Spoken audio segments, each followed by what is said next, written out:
On the program today, as all of these fast-moving developments come in, we're asking whether it is possible for law officers to be independent of political pressure or whether this is another institution that stands compromised today.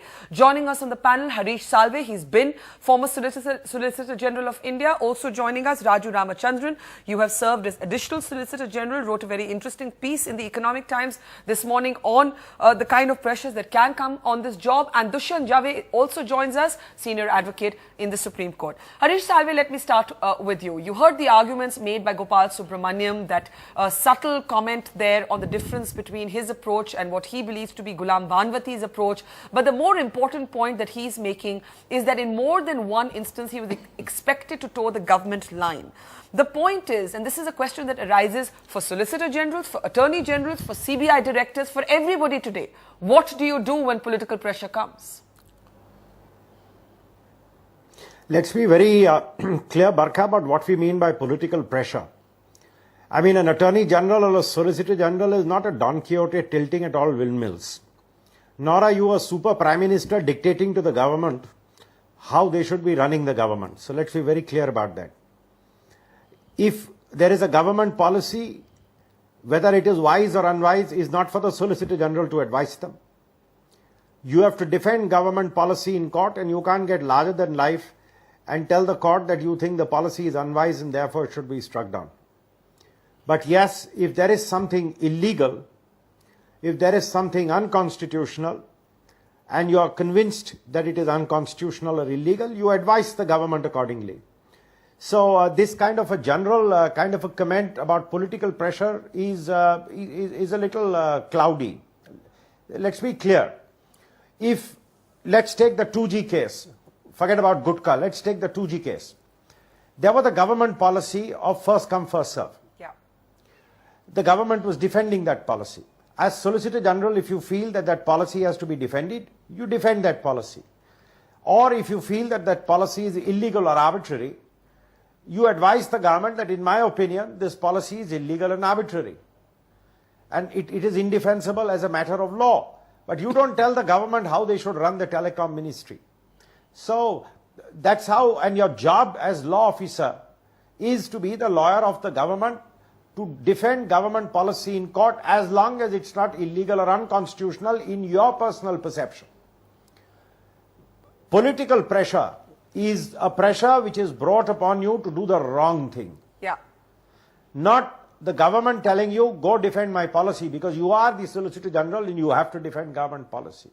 So I don't think we should sort of so broad canvas it as to say that you must do the right thing and you must always sort of take your own position. You can't take your own position on policy matters. So you're saying Harish, quickly, that Gopal Subramaniam, you think, was talking in generalizations, in a sense. That's right. And let me be very clear. When you come to CBI and when you come to functioning in a lot of other respects, if the court has entrusted the CBI to go and conduct an inquiry and report to the court, the law minister had no business calling for that meeting. Yeah. And the rules he is citing reminds me of the old saying of the devil and the scriptures. So I don't think those rules have any relevance to this. The director of public prosecution has to be independent of political influence. Yeah. If he is deputed by the law ministry, that doesn't mean he is controlled in his functioning by the law ministry. So it's a complete misunderstanding of the role of the law ministry. Yeah. If the CBI has a doubt on a question of law, they can consult the law ministry officially, not in a meeting where they present a status report to the minister who starts penciling it around. Yeah. And minor or major is not the issue. How are you privy to something which should have been first before the eyes of the court? Absolutely. And in fact, R.K. Raghavan, former CBI director, even said that he believed that this particular officer on deputation from the law ministry, Raju Ramachandran, is actually like a mole. That's the phrase he used. He said it's like a mole of the law ministry. This office or this position needs to go. Raju Ramachandran, you have argued in a written piece that somebody like yourself was surprised to find you appointed as a law officer in the NDA government because you had previously argued against the saffronization of textbooks. But you thought that's how it should be. That is what the office is supposed to be, independent. You've heard what Gopal has said, you've heard what Harish has said. What is the larger thing to keep in mind when we're listening to both of them? Yeah, Barkha, let's be clear about one thing. the post of Attorney General, Solicitor General and other posts of law officers, these are certainly posts of political confidence. Yeah. And that is why we follow the British tradition that when a government goes out of office, the team of law officers resigns to enable the new government to choose its own team. So the government is not expected to choose its enemies or adversaries Yeah. as its own law officers. Yes. But the government must appoint independent professionals to these high offices. When you see this battle breaking out, because that's what you wrote about, you said the spat is ugly, the spat between the Attorney General and the now former Additional Solicitor General Hareen Rawal. What do you make of this spat? I think in this case both have much to answer for.